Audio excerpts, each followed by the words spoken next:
hello everyone, welcome back to Xylem Learning. ഞാൻ നിങ്ങളുടെ അനുവിസ് ആണ്. നമ്മൾ ഇന്ന് കെമിക്കൽ ബോണ്ടിങ്ങിലെ മോസ്റ്റ് ഇമ്പോർട്ടന്റ് ക്വസ്റ്റ്യൻസ് ആണ് ഡിസ്കസ് ചെയ്യുന്നത്. പ്രീവിയസ് ഇയർ എക്സാംസിന് ഒരുപാട് തവണ ചോദിച്ചിട്ടുള്ള ചോദ്യങ്ങളാണ്. അതേപോലെ നിങ്ങൾക്ക് ഇത്തവണ എന്താണെങ്കിലും ചോദിക്കാൻ പോകുന്ന കെമിക്കൽ ബോണ്ടിങ്ങിലെ ക്വസ്റ്റ്യൻസ് ആണ്. നമ്മൾ ഒരു ക്വസ്റ്റ്യൻ ഡിസ്കസ് ചെയ്യുമ്പോൾ അതിനെ കണക്ട് ചെയ്ത് ഒരുപാട് ചോദ്യങ്ങളും കൂടി മിസ് പറയും. അപ്പൊ നമുക്ക് ഈ ഒരു 5 ക്വസ്റ്റ്യൻ ഡിസ്കസ് ചെയ്യുന്നതോടുകൂടി ഈ ഒരു ചാപ്റ്ററിൽ ഒരു മെജോറിറ്റി ഏരിയ നമ്മൾ അങ്ങ് കവർ ചെയ്യാണ് അല്ലെ. ക്വസ്റ്റ്യൻസ് ഡിസ്കസ് ചെയ്ത് നമ്മൾ ഒരുപാട് കാര്യങ്ങൾ റിവൈസ് ചെയ്യാൻ പോവാണ്. അപ്പൊ എന്റെ കൂടെ ഇരുന്നാൽ മാത്രം മതി ക്വസ്റ്റ്യൻസ് നിങ്ങൾക്ക് ഫുൾ സെറ്റ് ആയിട്ട് മനസ്സിലാവും. അപ്പൊ ആദ്യത്തെ ചോദ്യം എന്ന് പറയുന്നത് NF3യും NH3യും പോളാർ മോളിക്യൂൾസ് ആണ്. The dipole moment of NF3 is less than that of NH3. why എന്നാണ് ചോദിക്കുന്നത്. അതായത് നമുക്കറിയാം ഡൈപോൾ മൊമെന്റ് NF3യുടെയും NH3യുടെയും കൺസിഡർ ചെയ്യുമ്പോൾ ഡൈപോൾ മൊമെന്റിനെ നമ്മൾ എന്ത് വെച്ചാ റെപ്രസെന്റ് ചെയ്യുന്നത്? മ്യൂ വെച്ചാണ് റെപ്രസെന്റ് ചെയ്യുന്നത്. അപ്പൊ ഇവര് പറയുന്നത് NF3യുടെ മ്യൂ എന്ന് പറയുന്നത് കുറവാണ്, NH3യുടെ ഡൈപോൾ മൊമെന്റ് കൂടുതലാണ് എന്നാണ് പറയുന്നത്. അതിന്റെ റീസൺ നമുക്കറിയണം അല്ലെ. അപ്പൊ ആദ്യത്തെ ഒരു സെന്റൻസ് അവിടെ കൊടുത്തിരിക്കുന്നത് കണ്ടോ, NF3യും NH3യും പോളാർ മോളിക്യൂൾസ് ആണ്.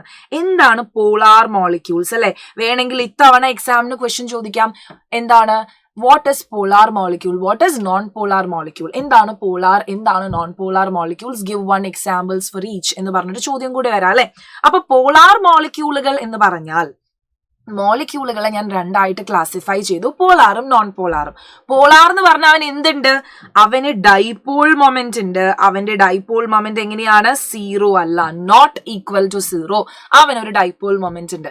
അപ്പൊ നോൺ പോളാർ എന്ന് പറഞ്ഞാൽ ആരായിരിക്കും? അവന് ഡൈപോൾ മൊമെന്റ് ഇല്ല. അവന്റെ ഡൈപോൾ മൊമെന്റ് 0 ആണ് എങ്കിൽ നമ്മൾ പറയും അവൻ നോൺ പോളാർ മോളിക്യൂളുകളാണ്. പോളാർ എന്ന് പറയുമ്പോൾ എന്താണ്? ഡൈപോൾ മൊമെന്റ് ഉണ്ട്. എക്സാമ്പിൾ ആരാണ്? പോളാർ മോളിക്യൂൾസിന് എക്സാമ്പിൾ ആണ് NF3 NH3 ഒക്കെ. അവർക്ക് ഡൈപോൾ മൊമെന്റ് ഉണ്ട്. ഓക്കെ, അപ്പൊ ഇനി നമുക്ക് നോക്കാം. NF3നെയും NH3നെയും ഞാൻ എടുക്കുകയാണ്. എന്തുകൊണ്ടാണ് NH3ക്ക് ഡൈപോൾ മൊമെന്റ് കൂടിയത് എന്ന് നോക്കാം. അപ്പൊ ഡൈപോൾ മൊമെന്റിന്റെ ഏത് ചോദ്യം വന്നാലും നിങ്ങൾ ആദ്യം എന്ത് ചെയ്യണം മക്കളെ? നിങ്ങൾ സ്ട്രക്ചർ വരയ്ക്കണം. സ്ട്രക്ചർ വരയ്ക്കുക എന്നുള്ളതാണ് നമ്മളുടെ ആദ്യത്തെ കാര്യം. അപ്പൊ സ്ട്രക്ചർ വരയ്ക്കുക. സ്ട്രക്ചർ വരയ്ക്കുന്ന സമയത്ത് ശ്രദ്ധിക്കണം, സ്ട്രക്ചർ വരയ്ക്കണ്ടോ? ഡൈപോളിന് ഏത് ചോദ്യം ചോദിച്ചാലും നമ്മൾ എന്ത് ചെയ്തു? ആദ്യം അതിന്റെ സ്ട്രക്ചർ വരയ്ക്കാൻ പോവാണ്. NF3യുടെയും NH3യുടെയും സ്ട്രക്ചർ വരയ്ക്കാൻ പോവാണ്. അപ്പൊ നമുക്കറിയാം രണ്ടുപേരും എങ്ങനെയാണ്? രണ്ടുപേരുടെയും ഷേപ്പ് എന്ന് പറയുന്നത് പിരമിഡൽ ആണ് അല്ലെ. രണ്ടുപേരുടെയും ഷേപ്പ് എങ്ങനെയാണ്? പിരമിഡൽ ഷേപ്പ് ആണ് വരുന്നത്. 3 ബോണ്ട് പെയർ വന്നു. ഇങ്ങനെ ഏകാന്തതയുടെ അനാഥ തീരത്തിലിരിക്കുന്ന ഒരു ലോൺ പെയറും വന്നു. ഇനി NH3യും ഇതേപോലെ തന്നെയാണ് വരയ്ക്കുക. ഒരു ലോൺ പെയർ ഇങ്ങനെ വരും. അതേപോലെ തന്നെ എന്ത് വരും? 3 ബോണ്ട് പെയർ വരും അല്ലെ. അതെങ്ങനെയാണ്? പിരമിഡൽ ഷേപ്പ് ആണ്. ഓക്കെ, ഇനി നമ്മൾ എന്ത് ചെയ്യണോടാ? നമുക്കറിയാം ഡൈപോളിന്റെ വെക്ടേഴ്സ് കാണിക്കണം. എങ്ങനെയാണ് ഡൈപോളിന്റെ ഡയറക്ഷൻ വരുന്നത്? അപ്പൊ ഡൈപോളിന്റെ ഡയറക്ഷൻ വരയ്ക്കാൻ അറിയാത്തവരൊന്നും എന്ത് ചെയ്യണ്ട, സ്ട്രെസ്ഡ് ആവണ്ട. മിസ് പഠിപ്പിച്ചു തരാം, ഈസി ട്രിക്ക് ആണ്. നമ്മൾ എങ്ങനെയാണ് ഡൈപോൾ റെപ്രസെന്റ് ചെയ്യാന്ന് അറിയാമോ? ഇലക്ട്രോ പോസിറ്റീവ് ആയിട്ടുള്ള ആളിൽ നിന്ന് ഇലക്ട്രോ നെഗറ്റീവ് ആയിട്ടുള്ള ആളിലേക്കാണ് ആരോ ഹെഡ് വരയ്ക്കുക. ഇങ്ങനെ നമ്മളൊരു ആരോ വെച്ചിട്ടാണ് നമ്മൾ എന്ത് ചെയ്യുക? ഡൈപോള് കാണിക്കുന്നത് അല്ലെ. അപ്പൊ നമ്മൾ എങ്ങനെയാണ് ഈ ആരോ വരയ്ക്കേണ്ടതെന്ന് ചോദിച്ചാല് സിമ്പിൾ ആണ്. ഞാനിവിടെ നൈട്രജനെയും ഫ്ലൂറിനെയും എടുത്തു. അപ്പൊ ഞാൻ ഇങ്ങനെ ഫ്ലൂറിനും നൈട്രജനും എടുത്തു, ഏതെങ്കിലും ഒരാള് അല്ലെ. അപ്പൊ ഞാൻ ഇങ്ങനെ നൈട്രജന്റെ അടുത്ത് ചോദിക്കും, നൈട്രജൻ നീയാണോ ഫ്ലൂറിനാണോ മോസ്റ്റ് ഇലക്ട്രോ നെഗറ്റീവ്? നീയാണോ അതോ ഫ്ലൂറിനാണോ മോസ്റ്റ് ഇലക്ട്രോ നെഗറ്റീവ്? അപ്പത്തേക്ക് നൈട്രജൻ എന്റെ അടുത്ത് പറയും, അയ്യോ അനുമിസ് ഞാനല്ലാതെ ഈ ഫ്ലൂറിനാണ് ഇലക്ട്രോ നെഗറ്റീവ്. അപ്പൊ ആരോ എങ്ങോട്ട് വന്നു? ഫ്ലൂറിന്റെ അങ്ങോട്ടേക്ക് ചൂണ്ടി അല്ലെ. അപ്പൊ നൈട്രജന് ഇവിടെ ഒരു പോസിറ്റീവ് കൊടുക്കാം.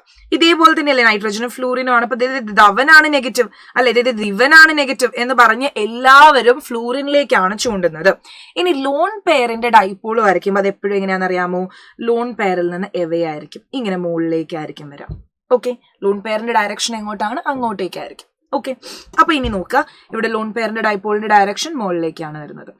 ഇനി ഇവിടെ നൈട്രജനും ഹൈഡ്രജനും വരുമ്പോൾ ഞാൻ ചോദിക്കും, നൈട്രജൻ നീയാണോ ഹൈഡ്രജൻ ആണോ മോസ്റ്റ് ഇലക്ട്രോ നെഗറ്റീവ്? അപ്പൊ നൈട്രജൻ പറയും, അനുമിസ് ഞാനാണ്. അപ്പൊ എന്ത് ചെയ്യും? നൈട്രജന്റെ അങ്ങോട്ടേക്കാണ് ആരോ ഹെഡ് വരിക അല്ലെ. ഇലക്ട്രോ നെഗറ്റിവിറ്റി നോക്കുമ്പോൾ നമുക്കറിയാം അല്ലെ, ഏറ്റവും കൂടുതൽ ഇലക്ട്രോ നെഗറ്റീവ് ആയിട്ട് വരുന്ന ഫ്ലൂറിനാണ്. ഹൈഡ്രജനും നൈട്രജനും നോക്കുമ്പോൾ നൈട്രജൻ ആണ് അല്ലെ. അപ്പൊ ഇനി ഇവിടെ നോക്കാം, വെക്ടേഴ്സ് ആണ് നമ്മൾ വരച്ചത്. ഡൈപോൾ എന്ന് പറയുന്ന ഒരു വെക്ടറാണ്. അപ്പൊ ഈ ആരോ ഹെഡുകൾ നോക്കുന്ന സമയത്ത് ഇവരുടെയൊക്കെ ആരോസ് എങ്ങനെയാണ്?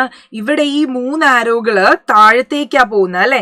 NF ബോണ്ടിന്റെ ഡൈപോൾ മൊമെന്റിന്റെ ആരോസ് അല്ലെ. ഇതെന്താണ് ഈ ആരോ വരച്ചത്? ഡൈപോളിന്റെ ഡയറക്ഷൻ ആണ്. അപ്പൊ ഇവിടെ ഇവരെന്ത് ചെയ്തു? താഴത്തേക്ക് പോയി. ലോൺ പെയർ കൊണ്ടുണ്ടായ ഡൈപോള് മുകളിലേക്ക് പോയി. അപ്പൊ അതെന്ത് പറ്റുവാടാ? നമുക്കറിയാം, നമ്മള് വെക്ടേഴ്സ് ആഡ് ചെയ്യുന്ന സമയത്ത് നമുക്ക് മനസ്സിലായി കുറച്ച് ആൾക്കാർ മുകളിലേക്കും കുറച്ച് പേര് താഴത്തേക്കും പോകുന്നുണ്ട്. അപ്പൊ അത് തമ്മിൽ ക്യാൻസൽ ചെയ്തിട്ട് ഡൈപോൾ മൊമെന്റ് എന്ത് ചെയ്യും? കുറച്ച് കുറവായിരിക്കും. ഇനി NH3യുടെ കേസ് എടുത്ത് നോക്കിക്കേ, എല്ലാ ആരോസും എങ്ങോട്ടാ പോകുന്നത്? മുകളിലെ ഡയറക്ഷനിലേക്കാ പോകുന്നത്. സോ ഇവരുടെ ഇഫക്റ്റീവ് എടുക്കുമ്പോഴും അത് എങ്ങനെയായിരിക്കും? മുഴുവനായിട്ട് മുകളിലേക്കായിരിക്കും അല്ലെ. അതുകൊണ്ടാണ് NH3യുടെ ഡൈപോൾ മൊമെന്റ് NF3യുടെ ഡൈപോൾ മൊമെന്റിനേക്കാളും കൂടുതലാകുന്നത്. അപ്പൊ ഈ ചോദ്യം പല രീതിയിൽ നിങ്ങളുടെ അടുത്ത് ചോദിക്കും. നൈട്രജനും ഹൈഡ്രജനും ഫ്ലൂറിനും എടുക്കുന്ന സമയത്ത് ഫ്ലൂറിനാണ് മോസ്റ്റ് ഇലക്ട്രോനെഗറ്റീവ്. അപ്പം NF3യുടെ ഡൈപോൾ മൊമെന്റ് അല്ലേ NH3നേക്കാൾ കൂടുതൽ വരേണ്ടത് എന്നൊക്കെ പറഞ്ഞ് തിരിച്ചു മറച്ചും ഒക്കെ ചോദിക്കും അല്ലെ. അപ്പൊ നമ്മുടെ ദൃശ്യത്തിൽ ലാലേട്ടൻ പറയുന്ന പോലെ അവരിങ്ങനെ തിരിച്ചു മറച്ചും ഒക്കെ ചോദിക്കും. നിങ്ങളെ പേടിപ്പിക്കാൻ വേണ്ടി ഒരുപാട് ക്വസ്റ്റ്യൻസ് ചോദിക്കും. പക്ഷെ ബേസിക് ആയിട്ടുള്ള ഉത്തരം എപ്പോഴും സിമ്പിൾ ആയിരിക്കും. അപ്പൊ ഒരിക്കലും ക്വസ്റ്റ്യൻസ് കണ്ട് പേടിക്കരുത്. ഓക്കെ, അപ്പൊ ഇവിടെ നോക്കുക, നമ്മൾ എങ്ങനെയാണ് എക്സാമിന്റെ രീതിയിൽ ആൻസർ എഴുതി കൊടുക്കുക. എക്സാമിന്റെ രീതിയിൽ ആൻസർ എഴുതി കൊടുക്കുക അല്ലെ. ഇത്രയും കാര്യങ്ങൾ നമ്മൾ പറഞ്ഞു, പക്ഷെ നമുക്ക് എഴുതാൻ അറിയണ്ടേ. അപ്പൊ നമ്മൾ ആദ്യം എന്ത് ചെയ്തു? ഇതേപോലെ 2 സ്ട്രക്ചേഴ്സ് വരച്ചു. സ്ട്രക്ചർ വരയ്ക്കാൻ എല്ലാവർക്കും അറിയാലോ, വരച്ചു. അതിനുശേഷം നമ്മൾ എന്ത് ചെയ്തു? ഈ ആരോ ഹെഡ് ഒക്കെ വെച്ച് ഡൈപോൾ മാർക്ക് ചെയ്ത് കാണിച്ചു. ഇനി നമ്മൾ ഈ ഒരു സെന്റൻസ് ആണ് എഴുതി കൊടുക്കേണ്ടത്. ഒന്നുമില്ല, നമ്മൾ എന്ത് പഠിച്ചു? In case of NH3 the orbital dipole due to lone pair കാരണമുള്ള ഓർബിറ്റൽ ഡൈപോൾ NH3യുടെ കേസിൽ is in the same direction as the resultant dipole of NH bonds അല്ലെ. Orbital dipole due to lone pair is in the same direction as the resultant dipole. ആരുടെ? NH bondsന്റെ resultant ഡൈപോളും lone പെയറിന്റെ ഡൈപോളും same ഡയറക്ഷനിലാണ് in case of NH3. ഇനി NF3യിൽ നമ്മൾ എന്ത് എഴുതും? In case of NF3 the orbital dipole due to lone pair is in the opposite direction due to the resultant opposite direction of the resultant dipole of 3NF bonds. അപ്പം ഒരാള് same ഡയറക്ഷനിലാണ് NH3യിൽ, അതുകൊണ്ട് അതിന്റെ dipole moment കൂടി. ഇനി NF3യിൽ the orbital dipole is in the opposite direction to the resultant dipole moment of the 3NF bonds. ഈ ഒരു കാര്യം എഴുതി കഴിഞ്ഞാൽ അവിടെ നമുക്ക് എന്ത് കിട്ടും? 3 മാർക്സ് കിട്ടും. 3 മാർക്സിന് ചോദിച്ചൊരു ചോദ്യമായിരുന്നു. 3 മാർക്സ് കംപ്ലീറ്റ് ആയിട്ട് കിട്ടും. കണ്ടോ? അതുകൊണ്ടാണ് എന്ത് ചെയ്യുന്നത്? The orbital dipole because of the lone pair decreases the effect of resultant NF bond മൊമെന്റ്സിന്റെ റിസൾട്ടന്റ് ഡിക്രീസ് ചെയ്യും. അതുകൊണ്ടാണ് അതിന്റെ ഡൈപോൾ മൊമെന്റ് കുറയുന്നത്. ഓപ്പോസിറ്റ് ഡയറക്ഷനിലാകുന്ന സമയത്ത് ലോൺ പെയർ എന്ത് ചെയ്യൂടാ? NF ബോണ്ട്സിന്റെ റിസൾട്ടന്റിന്റെ ഡൈപോൾ കുറയ്ക്കുകയും NF3യുടെ ഡൈപോൾ മൊമെന്റ് കുറയുകയും ചെയ്യും. ഈ ഒരു കാര്യമാണ് നമ്മൾ എഴുതേണ്ടത്. നമുക്ക് ചിലപ്പോൾ എന്ത് പറ്റും എന്നറിയാമോ? ഈ ഒരു ചോദ്യത്തിൽ ഇങ്ങനെ വരയ്ക്കാനൊക്കെ അറിയുന്നുണ്ടാവും, പക്ഷെ ഇത് സെന്റൻസ് ആക്കി എഴുതാൻ ചിലപ്പോൾ നമുക്ക് കൺഫ്യൂഷൻ വരും. അതുകൊണ്ടാണ് കറക്റ്റ് ആയിട്ട് ഇങ്ങനെയാണ് സെന്റൻസ് എഴുതേണ്ടത്. ഒരെണ്ണത്തിലെ കീവേഡ് എന്താണ്? സെന്റൻസിലെ കീവേഡ് ഞാൻ ഇവിടെ ഹൈലൈറ്റ് ചെയ്യുകയാണെങ്കിൽ കീവേഡ് എന്താണ്? സെയിം ഡയറക്ഷൻ എന്നുള്ളതും ഓപ്പോസിറ്റ് ഡയറക്ഷൻ എന്നുള്ളതും. ഇതാണ് മെയിൻലി കീവേഡ് വരുന്ന ആൻസർ. കണ്ടോ? ഫുൾ കീവേഡ് വരുന്ന ഉത്തരം ഇതാണ്. ഒരെണ്ണത്തിൽ സെയിം ഡയറക്ഷൻ ആണ്. എന്ത്? Orbital dipole due to lone pair is in the same direction of the resultant dipole of the 3NH bonds. അത് തന്നെ അപ്പുറത്തെ NF3യുടെ കേസിൽ എഴുതുമ്പോൾ is in the opposite direction എന്ന് എഴുതിയത് കൊണ്ട് തന്നെ നമുക്ക് എന്ത് കിട്ടി? ഫുൾ മാർക്സ് കിട്ടി. സിമ്പിൾ ക്വസ്റ്റൻ ആണ് അല്ലെ. ഓക്കെ, അപ്പൊ ഡൈപോൾ മൊമെന്റിൽ നിന്നൊരു ചോദ്യം അത് നിർബന്ധം. ഇനി find the formal charge. Okay, dipole moment എന്നൊരു ചോദ്യം വന്നപ്പോൾ നമ്മൾ പറഞ്ഞു ഇവർ രണ്ടുപേരും പോളാർ മോളിക്യൂൾസ് ആണ്. അങ്ങനെയാണെങ്കിൽ എല്ലാവരും ഈ വീഡിയോയുടെ അടിയിൽ ഒന്ന് കമന്റ് ചെയ്തേ. ഒരു നോൺ പോളാർ മോളിക്യൂളിന് എക്സാമ്പിൾ ആയിട്ടുള്ള ഒരാളെ കമന്റ് ചെയ്തേ. നമ്മുടെ വീഡിയോയുടെ അടിയിൽ ഒരു നോൺ പോളാർ മോളിക്യൂൾ ഏതാണ് അതൊന്ന് കമന്റ് ചെയ്തേ. അങ്ങനെയാണെങ്കിൽ നമുക്ക് അടുത്ത ചോദ്യത്തിലേക്ക് പോകാം. Find the formal charge on oxygen atom in ozone molecule. Draw it's canonical structure. ഇവിടെ ഉണ്ടല്ലോ ഈ കാനോണിക്കൽ സ്ട്രക്ചർ എന്ന് കേൾക്കുമ്പം കുറച്ച് ആളുകൾ പേടിക്കും. കാരണം എന്ത് കാനോണിക്കൽ സ്ട്രക്ചറോ, എന്താണ് കാനോണിക്കൽ സ്ട്രക്ചർ എന്ന് പറഞ്ഞാൽ റെസൊണൻസ് സ്ട്രക്ചറിന്റെ വേറെ പേരാണ്. റെസൊണൻസ് സ്ട്രക്ചറിന്റെ വേറെ പേരാണ് കാനോണിക്കൽ സ്ട്രക്ചർ എന്ന് പറയുന്നത്. അപ്പൊ അത് ഓർത്തിരിക്കുക. വേണമെങ്കിൽ റെസൊണൻസ് സ്ട്രക്ചർ ഓഫ് ഓസോൺ വരയ്ക്കൂ എന്ന് പറഞ്ഞാൽ നിങ്ങൾ എല്ലാവരും വരയ്ക്കും. പക്ഷെ കാനോണിക്കൽ സ്ട്രക്ചർ എന്ന് പറയുമ്പോൾ നിങ്ങൾ കാനോണിക്കൽ സ്ട്രക്ചറോ, ഔട്ട് ഓഫ് സിലബസ് ക്വസ്റ്റ്യൻ വന്നോ എന്ന് പേടിക്കും. കാനോണിക്കൽ സ്ട്രക്ചർ എന്ന് പറഞ്ഞാൽ ഓസോണിന്റെ റെസൊണൻസ് സ്ട്രക്ചർ ആണ്. റെസൊണൻസിന്റെ വേറെ പേരാണ് കാനോണിക്കൽ സ്ട്രക്ചേഴ്സ്. റെസൊണൻസ് സ്ട്രക്ചേഴ്സിന്റെ വേറെ പേരാണ്. അപ്പൊ നമുക്ക് ആദ്യം എന്ത് ചെയ്യണം? ഓസോണിലുള്ള ഓരോ ഓക്സിജൻ ആറ്റംസിന്റെയും എന്ത് കണ്ടുപിടിക്കണം? ഫോർമൽ ചാർജ് കണ്ടുപിടിക്കണം. ഓക്കെ, അപ്പൊ വളരെ ഈസി ആയിട്ട് മിസ് പറയുകയാണെങ്കിൽ എന്താണ് ഫോർമൽ ചാർജ് എന്ന് ചോദിച്ചു കഴിഞ്ഞാൽ ഞാൻ പറയാണ്, ഇപ്പം SO4 2- ഞാൻ എടുത്തു എന്ന് വിചാരിക്കും. SO4 2- എന്ന് പറഞ്ഞാൽ ഒരു അയണിനെ ഞാൻ എടുത്തു. അപ്പൊ ഇവിടെ നോക്കുകയാണ് എങ്കിൽ നിങ്ങൾക്ക് ഈ 2- എന്ന് പറയുന്ന ചാർജ് അത് ആരുടെ തലയിലാണ്? സൾഫറിന്റെ തലയിലാണോ ഓക്സിജന്റെ തലയിലാണോ എന്നൊന്നും നമുക്കറിയില്ല അല്ലെ. 4 ഓക്സിജൻ ആറ്റവും ഒരു സൾഫർ ആറ്റവും ഉണ്ട്. ഇൻഡിവിജ്വലി അവർക്ക് ഓരോരുത്തർക്കും എന്താണ് സൈൻ എന്നും നമുക്കറിയില്ല അല്ലെ. അപ്പൊ ഈ ഫോർമൽ ചാർജ് എന്താണ് നമുക്ക് പറഞ്ഞു തരുന്നതെന്ന് ചോദിച്ചാൽ ഇൻഡിവിജ്വലി ഒരു മോളിക്യൂളിൽ ഇരിക്കുന്ന ഓരോ ആറ്റംസിന്റെയും ചാർജാണ് ഫോർമൽ ചാർജിൽ നമ്മൾ കണ്ടുപിടിക്കുന്നത്. ഒരു മോളിക്യൂളിലുള്ള ആറ്റംസിന്റെ ഒക്കെ ഇൻഡിവിജ്വൽ ചാർജ്. ഫോർ എക്സാമ്പിൾ നമ്മൾ ഓസോൺ മോളിക്യൂൾ എടുത്തു. ഓസോൺ മോളിക്യൂൾ എടുക്കുമ്പോൾ ഇവിടെ ഡബിൾ ബോണ്ട് O, ഇവിടെ ഒരു സിംഗിൾ ബോണ്ട് O. ഓസോൺ മോളിക്യൂളിനെ നമ്മൾ എടുത്തു എന്ന് വിചാരിക്കും. അപ്പൊ ഇതിൽ എന്ത് ചെയ്യണോടാ? ഇവിടെ 2 4 6 8, ഇവിടെ 2 4 6 8, ഇവിടെ 2 4 6 8. ഇങ്ങനെയാണ് നമ്മൾ ഓസോണിനെ വരയ്ക്കുന്നത്. ഓക്കെ, ഓസോണിന്റെ എന്താ ഞാനിപ്പോ വരച്ചത്? Lewis dot structure of ozone വരച്ചു. അപ്പൊ ഓസോണിനെ നമ്മൾ വരയ്ക്കുന്ന സമയത്ത് ഓരോ ഓക്സിജൻ ആറ്റത്തിന്റെയും മുകളിലുള്ള ചാർജാണ് നമ്മൾ കണ്ടുപിടിക്കുന്നത്. ഇൻഡിവിജ്വലി ഓരോ ഓക്സിജന്റെയും ചാർജാണ് നമ്മൾ കണ്ടുപിടിക്കാൻ പോകുന്നത്. അപ്പൊ ഇവിടെ നമ്മൾ എങ്ങനെ കണ്ടുപിടിക്കാന്ന് വെച്ചാൽ ഫോർമൽ ചാർജ് കണ്ടുപിടിക്കാനായിട്ട് ഒരു ഇക്വേഷൻ ഉണ്ട്. വളരെ വളരെ ഇമ്പോർട്ടന്റ് ആണ്. ആദ്യം ഇക്വേഷൻ ഞാൻ നിങ്ങൾക്ക് പഠിപ്പിച്ചു തരും. അതിനുശേഷം നിങ്ങൾക്ക് ഒരു ട്രിക്ക് വഴി ഫോർമൽ ചാർജ് കണ്ടുപിടിക്കാനും ഞാൻ പഠിപ്പിച്ചു തരും. അപ്പൊ ഫസ്റ്റ് നമ്മൾ എന്ത് ചെയ്യണം? എക്സാമിന് നമ്മൾ ചെയ്യുമ്പം ഫോർമൽ ചാർജിന്റെ ഇക്വേഷൻ എഴുതണം. ദെൻ നമുക്ക് ട്രിക്ക് വെച്ച് കണ്ടുപിടിക്കാം. ഇക്വേഷൻ എഴുതിയാലാണ് മാർക്ക് കിട്ടുള്ളൂ. ഓക്കെ, അപ്പൊ ഇക്വേഷൻ എന്താണെന്ന് ചോദിച്ചാൽ formal charge is equal to total number of valence electrons in the free atom. ആ ആറ്റത്തിന്റെ valence electrons, total number of valence electrons minus എത്ര അൺപെയർഡ് ആയിട്ടുള്ള ഇലക്ട്രോൺസ് ഉണ്ട്. ടോട്ടൽ നമ്പർ ഓഫ് അൺപെയർഡ് അല്ല, അൺഷെയർഡ് ആയിട്ടുള്ള ഇലക്ട്രോൺ അല്ലെ. എത്ര അൺഷെയർഡ് ആയിട്ടിരിക്കുന്ന ഇലക്ട്രോൺസ് ഉണ്ട്. Total number of lone pairs of electrons, unshared ആയിട്ടിരിക്കുന്ന electrons minus total number of shared ഇലക്ട്രോൺസിന്റെ പകുതി, minus half of the total number of shared electrons. അപ്പൊ ഞാൻ കുഞ്ഞാക്കി എഴുതുകയാണ് എങ്കിൽ ഫോർമൽ ചാർജ് എന്ന് പറഞ്ഞ ടോട്ടൽ വാലൻസ് ഇലക്ട്രോൺ മൈനസ് എത്ര അൺഷെയർഡ് ഇലക്ട്രോൺസ് മൈനസ് ഷെയർഡ് ഇലക്ട്രോൺസിന്റെ ഹാഫ്. അപ്പൊ ഈ ഒരു ഇക്വേഷൻ എഴുതുമ്പോൾ നിങ്ങൾക്ക് എക്സാമിന് കൺഫ്യൂഷൻ വരിക, അൺഷെയർഡ് ഇലക്ട്രോണിന്റെ അടിയിലാണോ ഹാഫ് അതോ ഷെയർഡ് ഇലക്ട്രോണിന്റെ അടിയിലാണോ ഹാഫ് എന്ന് നമുക്ക് എന്ത് ചെയ്യും? പെട്ടെന്ന് എക്സാമിന് ഇരിക്കുമ്പോൾ നമുക്ക് കൺഫ്യൂഷൻ വരും. അപ്പൊ അതിന് ഞാൻ ഒരു ട്രിക്ക് പറഞ്ഞുതരാം. നമ്മൾ എപ്പോഴും എന്താ ചെയ്യാം? ഷെയർ ചെയ്യുമ്പോഴാണ് പകുതി നമുക്ക് ആർക്കെങ്കിലും കൊടുക്കുക അല്ലെ. എൻ്റെ അടുത്ത് ഇപ്പൊ എന്ത് ചെയ്യാണ്? എൻ്റെ അടുത്ത് ഇപ്പോൾ ഒരു ചോക്ലേറ്റിന്റെ പീസ് ഉണ്ട്, എൻ്റെ അടുത്ത് ഒരു കിറ്റ്കാറ്റ് ഉണ്ടെങ്കിൽ ഞാൻ എന്ത് ചെയ്യും? അതിന്റെ പകുതി പൊട്ടിച്ചിട്ടാണ് വേറൊരാൾക്ക് കൊടുക്കുക അല്ലെ. അപ്പം ഷെയർഡ് ഇലക്ട്രോൺസിന്റെ അടിയിലാണ് ഹാഫ് എന്ന് ഓർത്തിരിക്കാൻ നമുക്ക് എന്ത് ചെയ്യാം? പകുതിയാക്കി നമ്മൾ എപ്പോഴും കൊടുക്കുന്നത് ഷെയറിങ്ങിന്റെ കേസിലാണ്. Sharing is caring, sharing is love അല്ലെ. അപ്പം ഷെയർഡിന്റെ അടിയിലാണ് ഹാഫ് എന്ന് നമുക്ക് എന്ത് ചെയ്യാം? വളരെ എളുപ്പത്തിൽ നമുക്ക് ഓർത്തിരിക്കാം. ഓക്കെ, അപ്പൊ നമ്മൾ ഫോർമൽ ചാർജിന്റെ ഇക്വേഷൻ പഠിച്ചു. Total number of valence electrons in free atom minus total number of unshared electrons minus total number of shared electrons, അതിന്റെ ഹാഫ് അല്ലെ. Shared electrons minus half of total number of shared electrons എന്ന് പറഞ്ഞ് formal charge എടുത്തു. ഇനി നമുക്ക് എന്ത് ചെയ്യാടാ? ഓരോരുത്തരുടെയും formal charge കണ്ടുപിടിക്കാം. അപ്പൊ ഫോർമൽ ചാർജ് കണ്ടുപിടിക്കാനായിട്ട് ഞാൻ ഓരോ ഓക്സിജൻ ആറ്റംസിനെയും നെയിം ചെയ്യാണ്. ഇവനെ ഞാൻ 1 എന്ന് വിളിക്കുന്നു, ഇവനെ ഞാൻ 2 എന്ന് വിളിക്കുന്നു, ഇവനെ ഞാൻ 3 എന്ന് വിളിക്കുന്നു.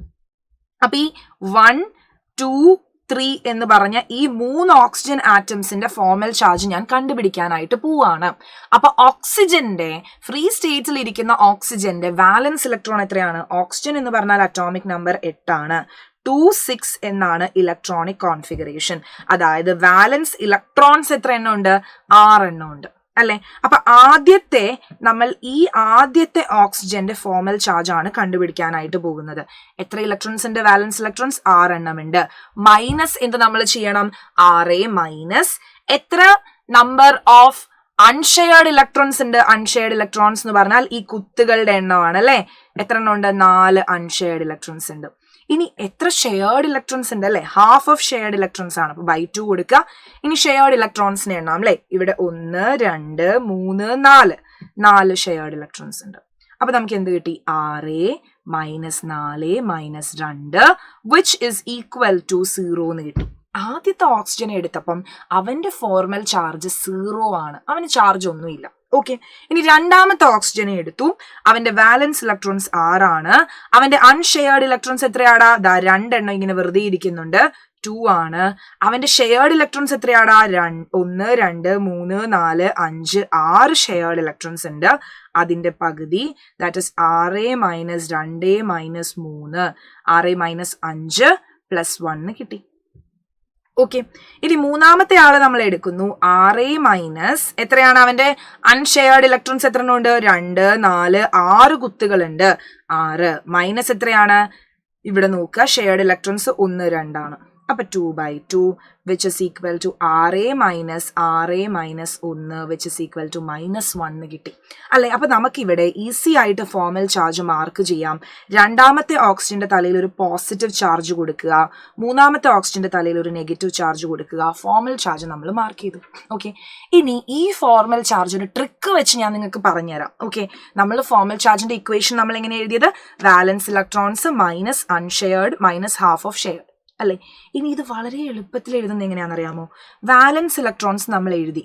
ഇനി നമ്മൾ വരച്ച ലൂയിസ് ഡോട്ട് സ്ട്രക്ചർ ഇല്ലേ, അതിൽ എത്ര കുത്തുകൾ ഉണ്ടെന്ന് നോക്കാം അല്ലെ? ആദ്യത്തെ കേസിൽ ഇവിടെ 1 2 3 4 കുത്തുണ്ട്. 4 കുത്ത്.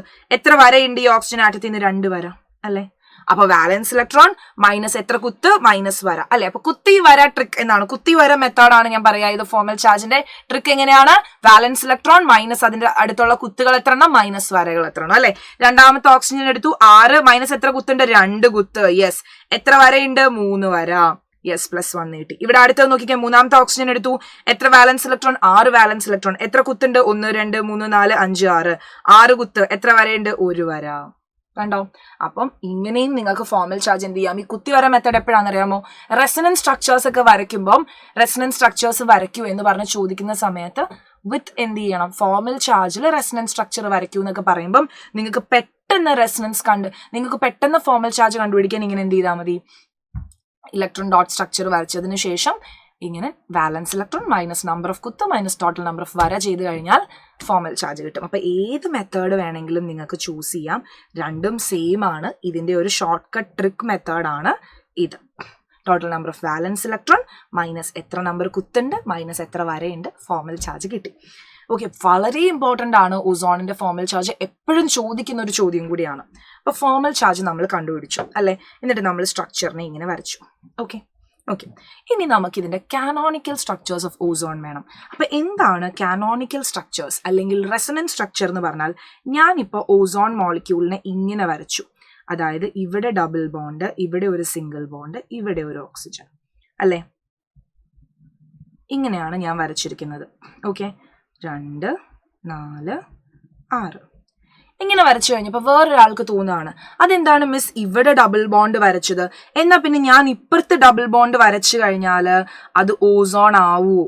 ഞാൻ ഇപ്പുറത്തൊരു ഡബിൾ ബോണ്ട് വരച്ചു, ഇവിടെ സിംഗിൾ ബോണ്ട് വരച്ചു, അങ്ങനെയാണെങ്കിൽ ഇപ്പൊ വരച്ചിരിക്കുന്ന ആളും ഓസോൺ തന്നെയാണോ എന്ന് നമുക്കൊരു സംശയം തോന്നും അല്ലെ? ഏതാണ് ഇപ്പൊ കറക്റ്റ് റെപ്രസെന്റേഷൻ? ഇതാണോ കറക്റ്റ്, ഇതാണോ കറക്റ്റ്? അതായത് ലൂയിസ് സ്ട്രക്ചർ വരയ്ക്കുന്ന സമയത്ത് ലൂയിസ് ഡോട്ട് സ്ട്രക്ചർ ഞാൻ വരയ്ക്കുകയാണ്. അപ്പൊ എനിക്ക് ഒരു ഓസോണിനെ 2 ലൂയിസ് ഡോട്ട് സ്ട്രക്ചർ വെച്ച് കാണിക്കാം അല്ലെ? ഒന്നില്ലെങ്കിൽ ഇങ്ങനെ കാണിക്കാം സ്ട്രക്ചർ 1, അല്ലെങ്കിൽ സ്ട്രക്ചർ 2 വെച്ച് കാണിക്കാം. അപ്പൊ ഇങ്ങനെ നമുക്ക് ഒന്നിലധികം ലൂയിസ് സ്ട്രക്ചർ വെച്ച് ഒരു മോളിക്യൂളിനെ റെപ്രസെന്റ് ചെയ്യാൻ പറ്റുന്നുണ്ടെങ്കിൽ ആ ഒരു ഫിനോമിനനെ നമ്മൾ വിളിക്കുന്ന പേരാണ് റെസണൻസ്. അങ്ങനെ നമ്മൾ വരയ്ക്കുന്ന സ്ട്രക്ചേഴ്സിനെ നമ്മൾ വിളിക്കുന്ന പേരാണ് റെസണൻസ് സ്ട്രക്ചേഴ്സ്. അപ്പൊ റെസണൻസിലാണ് ഇവര് എന്ന് കാണിക്കാൻ നമ്മൾ ഇങ്ങനെ ഒരു ഡബിൾ ഹെഡഡ് ആരോ ഇടും രണ്ട് സൈഡിലും ആരോ മാർക്കുള്ള ഒരു ഡബിൾ ഹെഡഡ് ആരോ ഞാൻ ഇടുവാണെങ്കിൽ ഇവന്മാര് തമ്മിൽ റെസൊണൻസിലാണ് അല്ലെ. ഇനി ഓസോണിനെ എനിക്ക് എങ്ങനെയെങ്കിലും വരയ്ക്കാൻ പറ്റും. ഞാൻ ഇങ്ങനെ വരച്ചു, അപ്പത്തേക്ക് ഒരാൾ ഇങ്ങനെ വരച്ചു അല്ലെ, ഡബിൾ ഹെഡഡ് ആരോ ഇട്ടിട്ട് ഒരാൾ ഇപ്പുറത്ത് ഇങ്ങനെ വരച്ചു. ഇനി ഒരു സ്ട്രക്ചർ നമുക്ക് പോസിബിൾ ആണോടാ? അല്ല. അപ്പൊ ഇതാണ് ഓസോണിന്റെ എന്ത് റെസൊണൻസ് സ്ട്രക്ചർ. അല്ലെങ്കിൽ നിങ്ങൾ പേടിപ്പിക്കാൻ വേണ്ടി അവർ ചോദിക്കും കാനോണിക്കൽ സ്ട്രക്ചേഴ്സ് അല്ലെ. റെസൊണൻസ് സ്ട്രക്ചർ ഓഫ് ഓസോൺ എന്താണ് എന്ന് ചോദിച്ചാൽ നിങ്ങൾ എല്ലാവരും തന്നെ എഴുതും. പക്ഷെ കാനോണിക്കൽ സ്ട്രക്ചർ എന്ന് പറയുമ്പം അത് റെസൊണൻസ് സ്ട്രക്ചറിന്റെ വേറെ പേരാണ് എന്ന് അറിയുന്നവർക്ക് മാത്രമേ ഈ ക്വസ്റ്റ്യൻ മനസ്സിലാവുള്ളൂ. ഇല്ലെങ്കിൽ ഇവർ വിചാരിക്കും അയ്യോ ഇതെന്താണാവോ എന്നല്ലേ. അപ്പൊ ഇത് ഭയങ്കര ഇമ്പോർട്ടൻ്റ് ആയിട്ടുള്ളൊരു ചോദ്യമാണ്, എന്താണെങ്കിലും എക്സാമിന് വരും. ഓക്കെ, അങ്ങനെയാണ് എങ്കിൽ നമുക്ക് എന്ത് ചെയ്യാടാം, നമുക്ക് ഇതാണ് ടെക്സ്റ്റ് ബുക്കിലുള്ള ഡയഗ്രാം കേട്ടോ. ടെക്സ്റ്റ് ബുക്കിലുള്ള ഡയഗ്രാം മിസ് എടുത്ത് വെച്ചതാണ്. ഇവന്മാര് രണ്ടുപേരുമാണ് ഓസോണിന്റെ റെസൊണൻസ് സ്ട്രക്ചർ എന്ന് പറയുന്നത്. സ്ട്രക്ചർ 1 ആൻഡ് സ്ട്രക്ചർ 2 കണ്ടോ. അതിന്റെ അടിയിലാണ് അവർ ആ കാനോണിക്കൽ സ്ട്രക്ചർ എന്ന് കൊടുത്തിരിക്കുന്നത് കണ്ടോ. Structure 1 and 2 represent 2 canonical forms of ozone. Structure 3 എന്തായിരുന്നു? റെസൊണൻസ് ഹൈബ്രിഡ് ആണ്. ഓക്കെ, അപ്പൊ റെസൊണൻസ് ഹൈബ്രിഡ് ചോദിച്ചാൽ സ്ട്രക്ചർ 3യും വരച്ചു കൊടുക്കാം. വളരെ എളുപ്പമാണ്. നമുക്ക് അടുത്ത ചോദ്യത്തിലേക്ക് ഇത് പോകാം. State Fajans rule out of lithium chloride and NaCl which one is more covalent. അപ്പൊ ഫജാൻസ് റൂള് എന്താണ് പറയുന്നത് എന്ന് ചോദിച്ചാൽ ഫജാൻസ് റൂള് നമുക്ക് പറഞ്ഞു തരുന്നത് ഒരു അയോണിക് കോമ്പൗണ്ടിന് ഉണ്ടാകുന്ന കൊവാലൻ ക്യാരക്ടർ ആണ്. ഫോർ എക്സാമ്പിൾ നമ്മുടെ NaCl എന്താണ്? ഒരു അയണിക് കോമ്പൗണ്ട് ആണ്. Na+ഉം Cl- ആണ് അതിൽ വരുന്നത് അല്ലെ. അവർ തമ്മിൽ ഷെയറിംഗ് ഓഫ് ഇലക്ട്രോൺസ് ആണോ നടക്കുന്നത്? അല്ല, ട്രാൻസ്ഫർ ഓഫ് ഇലക്ട്രോൺസ് ആണ് നടക്കുന്നത്. Na ഒരു ഇലക്ട്രോൺ ക്ലോറിന് കൊടുക്കുന്നു, ക്ലോറിൻ അത് മേടിക്കുന്നു അല്ലെ. അപ്പൊ ഈ Na+ഉം Cl- ആയിട്ട് ഇരിക്കുന്നവരാണ് അവര്, അയണിക് കോമ്പൗണ്ട്സ് ആണ്. ഇവരുടെ ഇടയിൽ എന്ത് സംഭവിക്കുന്ന ചോദിച്ചാല് ഈ Na+ഉം Cl- ഇല്ലേടാ, ഈ Na+ എന്ത് ചെയ്യും എന്ന് ചോദിച്ചാല് ഈ Na+ എന്ത് ചെയ്യുമെന്ന് ചോദിച്ചാൽ അവൻ എന്താണ്? പോസിറ്റീവ് ആയിട്ടുള്ള അയൺ കാറ്റയോൺ ആണ്. കാറ്റയോണിന് ഒരു പ്രോപ്പർട്ടി ഉണ്ട്. Na+ എന്താണ്? ഹീസ് എ കാറ്റയോൺ അല്ലെ. Cl- എന്താണ്? അവൻ ആനയോൺ ആണ്. അപ്പൊ കാറ്റയോൺസിന് ഒരു പ്രത്യേകതയുണ്ട്. ഈ പോസിറ്റീവ് ആയിട്ടുള്ള അയൺ എന്ത് ചെയ്യുന്ന അറിയാമോ? ഈ നെഗറ്റീവ് ആയിട്ടുള്ള ആളുടെ ഇലക്ട്രോൺസിനെ അതിന്റെ അടുത്തേക്ക് പിടിച്ച് അട്രാക്ട് ചെയ്ത് അവന്റെ അടുത്തേക്ക് പിടിച്ച് വലിക്കാൻ നോക്കും. ആരെ പോലെ? ഒരു കൊവാലന്റ് ബോണ്ട് പോലെ. കൊവാലന്റ് ബോണ്ടിൽ അങ്ങനെയല്ലേ, ഇവർ ഇലക്ട്രോൺ പെയർസിനെ എന്ത് ചെയ്യും? അങ്ങോട്ട് പിടിച്ച് വലിക്കുന്നത് പോലെ, ഒരു കൊവാലന്റ് ബോണ്ട് പോലെ ഇലക്ട്രോൺ പെയർസിനെ അവൻ അതിന്റെ അടുത്തേക്ക് പിടിച്ച് അങ്ങ് വലിക്കാനായിട്ട് നോക്കും. അപ്പൊ അവിടെ എന്ത് സംഭവിക്കും? ഒരു അയണിക് ബോണ്ടില് ഒരു കൊവാലന്റ് ക്യാരക്ടർ ഡെവലപ്പ് ആവും. മനസ്സിലായോ? അയണിക് ബോണ്ട് ആണ്. അപ്പൊ അതിൽ കാറ്റയോൺ എന്ത് ചെയ്യുന്ന ചോദിച്ചാൽ ആനയോണിന്റെ ഇലക്ട്രോൺ ക്ലൗഡിനെ ഇങ്ങ് വാ എന്ന് പറഞ്ഞ് അവന്റെ അടുത്തേക്ക് എന്ത് ചെയ്യും? പിടിച്ചങ്ങ് വലിക്കും. അപ്പൊ ഒരു കൊവാലൻ ക്യാരക്ടർ അവിടെ ഡെവലപ്പായി. അപ്പൊ 3 റൂൾസ് ആണ് നമ്മൾ ഫജാൻസ് റൂൾ വെച്ച് പറയുന്നത്. അപ്പൊ ഫജാൻ എന്ത് ചെയ്തു? 3 റൂൾ ഉണ്ടാക്കി. ഒരു അയണിക് കോമ്പൗണ്ടിന് എപ്പോഴൊക്കെയാണ് കൊവാലൻ ക്യാരക്ടർ കൂടുന്നത്, ഏത് കേസസിലാണ് കൊവാലൻ ക്യാരക്ടർ മൂറാവുന്നത് എന്ന് 3 റൂൾസ് പറയുന്നുണ്ട്. വളരെ ഇമ്പോർട്ടന്റ് ആണ്. കണ്ടോ. അപ്പൊ ഈ കൊവാലൻ ക്യാരക്ടറിനെ പറ്റി പറയുന്ന സമയത്ത് ആദ്യത്തെ റൂൾ എന്താ പറയുന്നതെന്ന് അറിയാമോ? ആദ്യത്തെ ഫജാൻസ് റൂൾ പറയുന്നത് എന്താന്ന് വെച്ചാൽ കാറ്റയോൺ എത്ര കുഞ്ഞാണ്. ഇങ്ങനെ ആലോചിച്ചാൽ ഈ കാറ്റയോൺ എന്ന് പറയുമ്പോൾ നമ്മുടെ മനസ്സിൽ വരുന്ന കാറ്റ്, പൂച്ച അല്ലെ. പൂച്ച ഭയങ്കര കുഞ്ഞു പൂച്ചക്കുട്ടിയാണെങ്കിൽ അത് ഭയങ്കര ക്യൂട്ടായിരിക്കും അല്ലെ. അപ്പം smaller the cation more is the covalent character. എത്ര ചെറുതാവുന്നോ കാറ്റയോൺ അത്രയും കൂടുതലാണ് കൊവാലൻ ക്യാരക്ടർ. ഫോർ എക്സാമ്പിൾ നമ്മൾ LiCl എടുത്തു, KCl എടുത്തു എന്ന് വിചാരിക്കും. ലിത്തിയം ക്ലോറൈഡും പൊട്ടാസ്യം ക്ലോറൈഡും എടുക്കുമ്പം നമുക്കറിയാം ആനയോൺ സെയിം ആണ്, കാറ്റയോൺ ആണ് ഡിഫറെന്റ് ആവുന്നത് അല്ലെ. Li+ഉം ഉണ്ട്, K+ഉം ഉണ്ട്. അപ്പൊ നമുക്കറിയാം ലിത്തിയവും പൊട്ടാസ്യവും എടുക്കുമ്പം ആരാണ് സ്മോളർ? ഇവനാണ് സ്മോളർ അല്ലെ. അപ്പൊ ആരാണ് സ്മോളർ കാറ്റയോൺ എന്ന് പറയുന്നത്? ലിത്തിയം ആണ്. അപ്പം ലിത്തിയം ക്ലോറൈഡ് ആണ് എന്ത്? മോർ കൊവാലന്റ് എന്ന് പറയുന്നത്. ഓക്കെ, അപ്പൊ നിങ്ങളുടെ അടുത്ത് ചോദിക്കും ഇതേപോലെ ആരാണ് കൂടുതൽ കൊവാലന്റ്. അപ്പം ചെറിയ കാറ്റയോൺ ആരാണെന്ന് നോക്കുക. Smaller the cation more is the covalent character. ഇനി നേരെ തിരിച്ച് ആനയോൺ എന്ന് പറയുന്നത് എങ്ങനെയായിരിക്കണം? വലുതായിരിക്കണം. എത്ര വലുതാവുന്നോ anion more is the covalent character. അപ്പൊ അതിനൊരു ട്രിക്ക് നമുക്ക് ഓർത്ത് വെക്കാം. കാറ്റ് എന്ന് പറയുമ്പോൾ കുഞ്ഞ്, ആന എന്ന് പറയുമ്പോൾ വലുത്. അപ്പൊ എത്ര കുഞ്ഞ് കാറ്റ് ആവുന്നോ അത്രയും കൂടുതലാണ് കൊവാലന്റ് ക്യാരക്ടർ. ഇനി രണ്ടാമത്തെ റൂള് പറയുന്നത് എങ്ങനെയാണ്? Larger the size of anion more is the covalent character or the polarizability. ആനയോന്റെ സൈസ് എത്ര കൂടുതലാണോ അത്രയും കൂടുതലായിരിക്കും covalent character എന്ന് പറയുന്നത്. അതായത് നമ്മൾ ഇവിടുത്തെ എക്സാമ്പിളില് ലിത്തിയം ക്ലോറൈഡും ലിത്തിയം ഫ്ലൂറൈഡും എടുക്കുകയാണ്. ആനയോൺ ആണ് ഡിഫറെന്റ്. ഒരെണ്ണത്ത് ക്ലോറിൻ ആണ്, ഒരെണ്ണത്ത് ഫ്ലൂറിൻ ആണ്. അപ്പൊ ക്ലോറിനും Cl മൈനസും F മൈനസും എടുക്കുന്ന സമയത്ത് നമുക്കറിയാം ക്ലോറിൻ ആണ് എന്ത് ലാർജ് സൈസ് അല്ലെ, ക്ലോറിൻ ആണ് സൈസ് കൂടുതൽ. അപ്പൊ ആരാണ് കൂടുതൽ കൊവാലന്റ്? ലിത്തിയം ക്ലോറൈഡ് ആണ് മോർ കൊവാലന്റ്. ഓക്കെ, അപ്പം വലിയ ആനയോണും ചെറിയ കാറ്റയോണും ആണ് അല്ലെ. Smaller size of cation more is A covalent character, larger size of anion more is A covalent character. ഇനി മൂന്നാമത്തെ റൂള് നമ്മളുടെ അടുത്ത് പറയുന്നത് എന്താണെന്ന് ചോദിച്ചു കഴിഞ്ഞാല്, മൂന്നാമത്തെ കാര്യം എന്താ പറയുന്നതെന്ന് ചോദിച്ചാല്, അതായത് രണ്ട് കാറ്റയോൺസിന് ഒരേ സൈസ് ആണ് എന്ന് വിചാരിക്കാം. അതായത് രണ്ട് കാറ്റയോൺസിന് ഒരേ സൈസ് ആണ്. ഫോർ എക്സാമ്പിൾ നമ്മൾ CuClഉം NaClഉം എടുത്തു.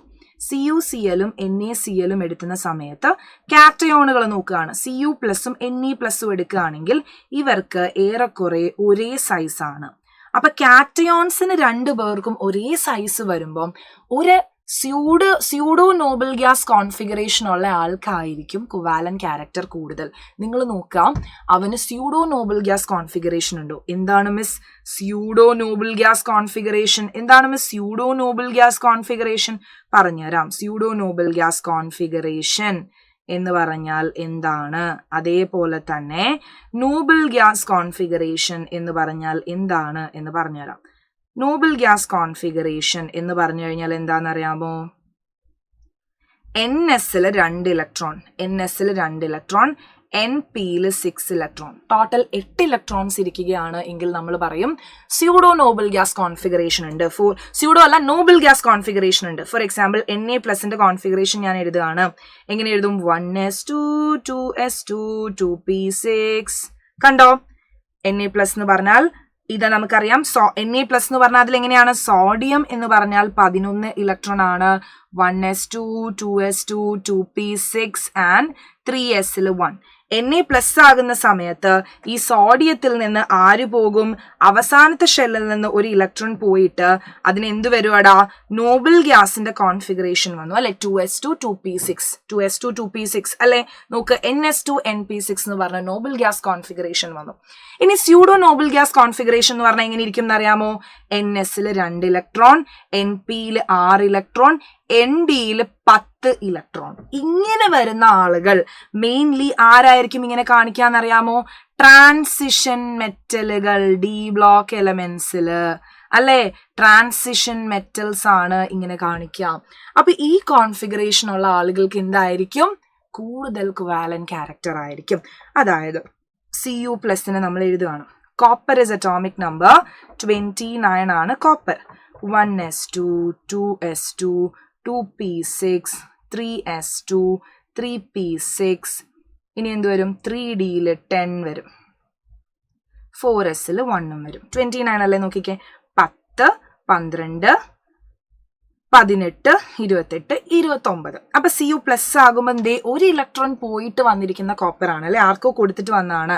അപ്പൊ 1s2 2s2 2pയിൽ 6 ഇലക്ട്രോൺസ്, 3sൽ 2 ഇലക്ട്രോൺ, 3pയിൽ 6 ഇലക്ട്രോൺ, 3Dയിൽ 10 ഇലക്ട്രോൺസ് വരും അല്ലെ. അപ്പൊ നോക്കിക്കേ, Sൽ 2 Pയിൽ 6 Dയിൽ 10, NS2 NP6 3D10 അല്ലെ.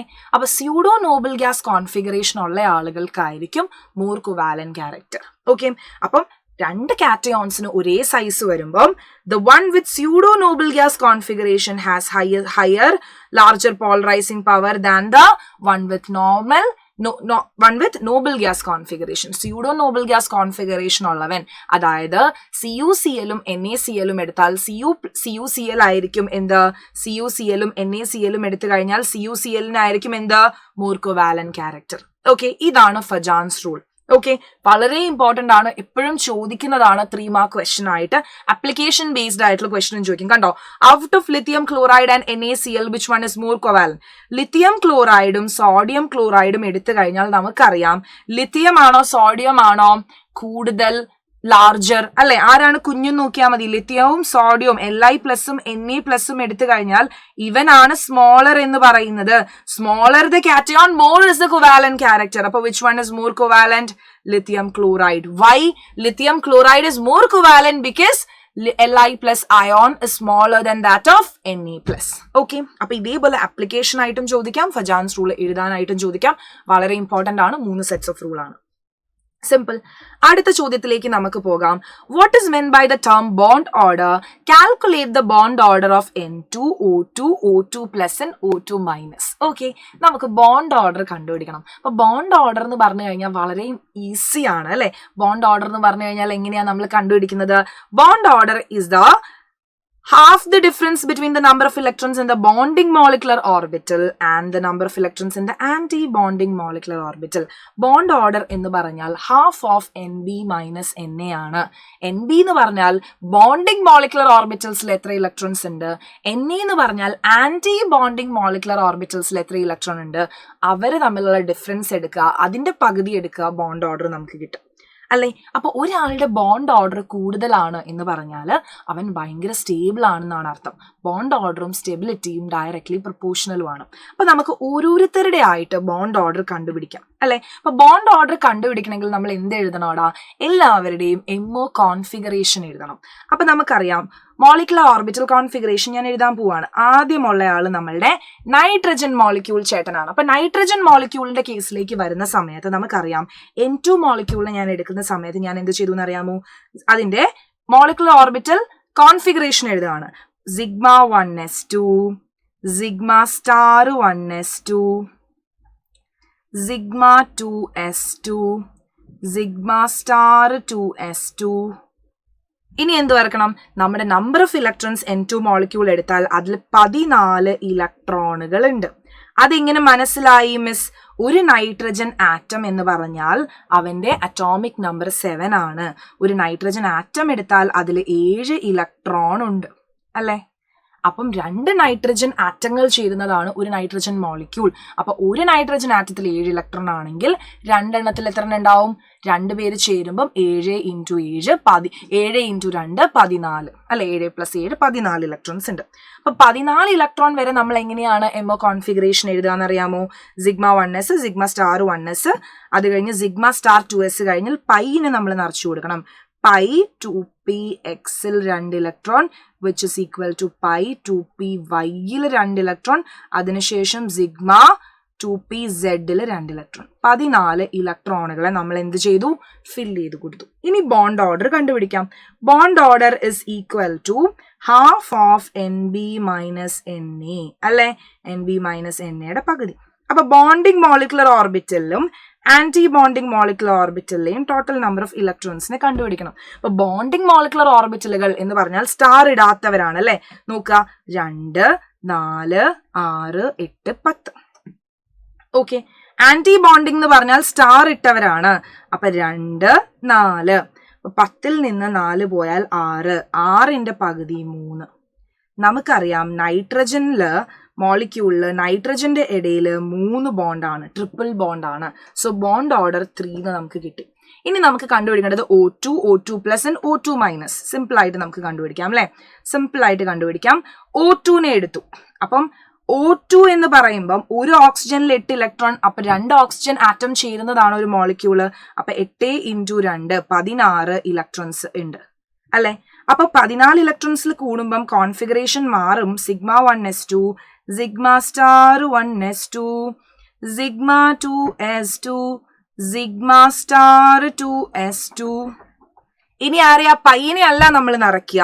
നമ്മൾ ആരെ നിറയ്ക്കും എന്നറിയാമോ? σ2pz-ൽ 2 ഇലക്ട്രോൺസിനെ നിറയ്ക്കും. അതിനുശേഷമാണ് പൈ 2p(x)ൽ 2 electron which is equal to pi 2py-ൽ 2 ഇലക്ട്രോൺ, പൈ 2py-ൽ 2 ഇലക്ട്രോൺ. ഓക്കെ, എത്ര ഇലക്ട്രോൺസ് നിറഞ്ഞു? 14 എണ്ണേ നിറഞ്ഞിട്ടുള്ളൂ. 2 ഇലക്ട്രോൺസും കൂടി നിറയ്ക്കും. അത് പൈ സ്റ്റാറിലാണ് നിറയ്ക്കുക. Pi star 2px which is equal to pi star 2py അല്ലെ? അപ്പൊ 2 ഇലക്ട്രോൺസ് നിറയ്ക്കണമെങ്കിൽ ഇവിടെ ഇവനും ഒരെണ്ണം കൊടുക്കണം, ഇവനും ഒരെണ്ണം കൊടുക്കണം. ഈക്വൽ ആയിട്ടുള്ള എനർജിയുള്ള ഡീജനറേറ്റ് ആയിട്ടുള്ള ഓർബിറ്റൽസ് ആണ്. അപ്പൊ രണ്ടുപേർക്കും ഈക്വൽ ആയിട്ട് ഓരോ ഇലക്ട്രോൺസിനെ കൊടുത്തു. നമ്മൾ എന്ത് വരച്ചടാ? നമ്മൾ O2ന്റെ വരച്ചല്ല, O2ന്റെ MO കോൺഫിഗറേഷൻ നമ്മൾ എഴുതി. ഇനി ബോണ്ട് ഓർഡർ കണ്ടുപിടിക്കാം. ബോണ്ട് ഓർഡർ കണ്ടുപിടിക്കുമ്പം NBയും NAയും കണ്ടുപിടിക്കണം അല്ലെ? NBയും NAയും കണ്ടുപിടിക്കുന്ന സമയത്ത് ബോണ്ടിങ്ങിൽ എത്ര വരും? 2, 4, 6, 8, 10. നേരത്തെ പോലെ തന്നെ 10 വരുന്നത്. ആന്റി ബോണ്ടിങ്ങിൽ വ്യത്യാസം വരുന്നുണ്ട്. ആന്റി ബോണ്ടിങ്ങിൽ 2, 4, 5, 6 അല്ലെ? ആന്റി ബോണ്ടിങ്ങിൽ 6 വന്നു. 10ൽ നിന്ന് 6 പോയാൽ 4 4ന്റെ പകുതി 2. 2 O2ന്റെ ബോണ്ട് ഓർഡർ നമുക്ക് കിട്ടിയത്. O2ന്റെ ബോണ്ട് ഓർഡർ എത്രയാണ്? 2. ഇനി O2ന്റെ മാഗ്നറ്റിക് പ്രോപ്പർട്ടി ചോദിക്കുകയാണ് എങ്കിൽ നമുക്കറിയാം, ഒറ്റയ്ക്കിരിക്കുന്ന അൺപെയർഡ് ആയിട്ടിരിക്കുന്ന ഇലക്ട്രോണുകൾ ഉണ്ടെങ്കിൽ അവരെ നമ്മൾ പാരാമാഗ്നറ്റിക് എന്നാണ് വിളിക്കുക. അൺപെയർഡ് ആയിട്ടിരിക്കുന്ന ഇലക്ട്രോൺസ് ഉണ്ടെങ്കിൽ നമ്മൾ എന്ത് പറയും? പാരാമാഗ്നറ്റിക് ആണ് അതിന്റെ മാഗ്നറ്റിക് പ്രോപ്പർട്ടി എന്ന് പറയണത്. ഇനി എല്ലാ ഇലക്ട്രോണുകളും പെയറാണ്, സിംഗിൾ ആയിട്ട് ഇരിക്കുന്ന ഇലക്ട്രോൺ ഒന്നും ഇല്ലെങ്കിൽ നമ്മൾ എന്ത് പറയും? ഡയാമാഗ്നറ്റിക് ആണെന്ന് പറയും. Nitrogen is diamagnetic. പക്ഷെ O2 എങ്ങനെയാണ്? O2 എന്ന് പറയുന്നത് അവന് സിംഗിൾ ആയിട്ടിരിക്കുന്ന ഇലക്ട്രോണുകൾ ഉണ്ട്, അപ്പൊ അവൻ പാരാമാഗ്നറ്റിക് ആണ്. അപ്പൊ മാഗ്നറ്റിക് പ്രോപ്പർട്ടി നമ്മൾ എന്ത് ചെയ്തു? ഈ ചോദ്യത്തിന്റെ കൂടെ പഠിച്ചു അല്ലെ? ഇനി O2+ ബോണ്ട് ഓർഡർ നമുക്ക് എഴുതി നോക്കാം. O2+ നമ്മൾ എഴുതുന്ന സമയത്ത് O2+ ആണ് നമ്മൾ എഴുതുന്നത് അല്ലെ? അപ്പൊ O2+ എന്ന് പറയുമ്പം നേരത്തെ 16 ഇലക്ട്രോൺസിൽ നിന്ന് ഒരു ഇലക്ട്രോൺ പോയി 15 ഇലക്ട്രോൺ ആയിട്ട് മാറി, 15 ഇലക്ട്രോൺസ് ആയിട്ട് മാറി. അപ്പൊ 15 ഇലക്ട്രോൺസ് ആയിട്ട് മാറി എന്ന് പറഞ്ഞു കഴിഞ്ഞാൽ എന്താണ് സംഭവിക്കുന്നത്? ഇവിടെ നിന്നൊരു ഇലക്ട്രോൺ പോയി എന്നല്ലേ മീനിങ്? ഇവിടെ നിന്ന് 15 ഇലക്ട്രോൺസ് ആയി മാറി എന്ന് പറഞ്ഞാൽ ഇവിടെ ഉണ്ടായിരുന്ന ഒരു ഇലക്ട്രോൺ പോയി അല്ലെ? O2+ ആയ സമയത്ത് ഇവിടെ 16 ഇലക്ട്രോണിൽ നിന്ന് ഒരു ഇലക്ട്രോൺ പോയി 15 ഇലക്ട്രോൺ ആയി. ഇവിടെ 2p(y)യിലുള്ള ഒരു ഇലക്ട്രോൺ പോയി അല്ലെ? നമ്മൾ ഇലക്ട്രോണിക് കോൺഫിഗറേഷൻ എഴുതുമ്പോൾ ഇങ്ങനെ വരും അല്ലെ? π* 2px ഒരു ഇലക്ട്രോൺ, π 2py ഇലക്ട്രോണുകൾ ഒന്നും തന്നെ ഇല്ല അല്ലെ? അപ്പൊ ഇതിന്റെ ബോണ്ട് ഓർഡർ നമ്മൾ കാൽക്കുലേറ്റ് ചെയ്യുമ്പം ആന്റി ബോണ്ടിങ് ഇലക്ട്രോണുകളിൽ മാത്രമാണ് ഡിഫറൻസ് വരിക അല്ലെ? ബോണ്ടിങ്ങിൽ 10 ഉണ്ട്, ആന്റി ബോണ്ടിങ്ങിൽ നിന്ന് ഒരു ഇലക്ട്രോൺ പോയി. ആന്റി ബോണ്ടിങ്ങിൽ ഇപ്പൊ എത്ര ഇലക്ട്രോൺ ആയിട്ട് മാറി? 2, 4, 1, 5 ആയിട്ട് മാറി അല്ലെ? അപ്പൊ 10ൽ നിന്ന് 5 പോയി കഴിഞ്ഞാൽ എത്രയാണ്? 5 ആണ്. 5ന്റെ പകുതി 2.5 എന്ന് പറഞ്ഞ് നമുക്ക് എന്ത് കിട്ടി? ബോണ്ട് ഓർഡർ കിട്ടി അല്ലെ? 5/2 which is 2.5 എന്ന് പറഞ്ഞ് നമുക്ക് O2+ ബോണ്ട് ഓർഡർ കിട്ടി അല്ലെ? അങ്ങനെയാണ് എങ്കിൽ എല്ലാവരും എന്ത് ചെയ്യുക? വീഡിയോയുടെ അടിയിൽ കമന്റ് ചെയ്യുക O2- ബോണ്ട് ഓർഡർ എത്രയാണ് എന്ന്. എല്ലാവരും വീഡിയോയുടെ അടിയിൽ കമന്റ് ചെയ്യുക. കാരണം O2- എന്ന് പറയുമ്പം 16 ഇലക്ട്രോൺസിന്റെ കൂടെ ഒരു ഇലക്ട്രോൺ വന്ന് 17 ഇലക്ട്രോണുകളായി അല്ലെ? അപ്പൊ ഇതിന്റെ ബോണ്ട് ഓർഡർ എത്രയാണ് എന്ന് എല്ലാവരും ഈ വീഡിയോയുടെ അടിയിൽ കമന്റ് ചെയ്യുക. ഇനിയും മോളിക്കുലർ ബോണ്ടിങ് എന്ന് പറയുന്ന ചാപ്റ്ററിൽ നിന്ന് നിങ്ങൾക്ക് ഏതെങ്കിലും ടോപ്പിക്സ് ഡിസ്കസ് ചെയ്യണം, അല്ലെങ്കിൽ ഇന്ന ടോപ്പിക്കിന്റെ വീഡിയോയുമായിട്ട് മിസ് വരണം എന്നുണ്ടെങ്കിൽ എന്ത് ചെയ്യുക? ഈ വീഡിയോയുടെ അടിയിൽ ഏത് ടോപ്പിക്കാണ് എക്സ്പ്ലെയിൻ ചെയ്യേണ്ടത് എന്നുള്ള ടോപ്പിക്കും എന്ത് ചെയ്യുക? കമന്റ് ചെയ്യുക. നമുക്ക് ഇനിയുള്ള വീഡിയോസ് ആയിട്ട് കാണാം. Thank you everyone.